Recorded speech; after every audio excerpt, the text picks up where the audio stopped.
강한하게 정치톡 시간입니다. 11월 16일 정치면의 장식한 뉴스는 무엇이었는지 첫 번째 정치톡 만나보시죠.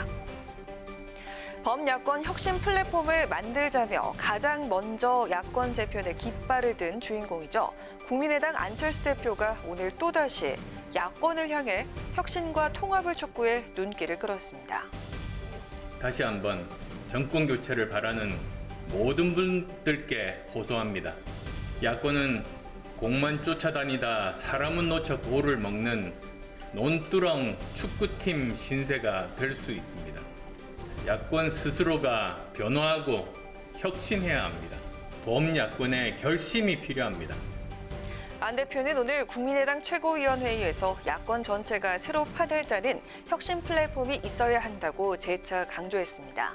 야권 스스로 내부 혁신을 통해 문재인 정권 적폐의 완전한 청산과 국가 혁신을 주도할 수 있는 도덕적, 정책적 역량을 키우자는 취지라며 내년 보선에서 정권 교체의 기틀을 만들고 내후년 정권 교체를 이뤄내기 위해 야권이 함께 문재인 정권 신적폐 청산 범국민운동을 벌여나가자고 제안했습니다. 하지만 안 대표의 거듭된 제안에도 국민의힘의 반응은 냉랭하기만 한데요. 김종인 위원장은 안 대표가 재차 야권 연대를 제안했는데 어떻게 보느냐는 질문에 무슨 야권이 연대를 할 일 있느냐면서 나는 그 문제에 개입하고 싶지 않다고 재차 선을 그었습니다. 국민의힘 김종인 위원장의 계속되는 외면에 야권 재편론은 좀처럼 진전의 계기를 마련하지 못하고 있습니다. 국민의힘 내부에서도 안 대표의 제안을 놓고 갑론을박이 이어지고 있는 지금 안 대표의 야권 혁신 플랫폼은 과연 가동될 수 있을까요? 이어서 오늘의 두 번째 정치톡입니다. 전자발찌 1호 연예인, 그룹 룰라 출신의 고영욱이 소통하며 살고 싶다고 SNS를 재개해서 논란이 일고 있습니다.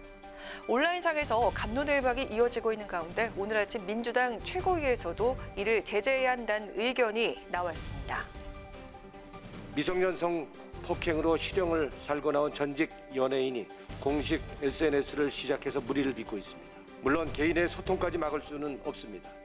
그러나 또다시 미성년에게까지 영향을 미칠 수 있다면 우리는 그를 단호하게 격리시킬 필요가 있습니다. 노웅래 최고위원은 특히 미성년 대상 범죄와 마약, 음주운전, 불법 도박 등 미성년의 모방이 쉬운 범죄를 저지른 유명인에 대해서는 방송 출연과 SNS 활동 등에 대해 지금보다 훨씬 엄격한 제재를 가해야 한다고 주장했습니다.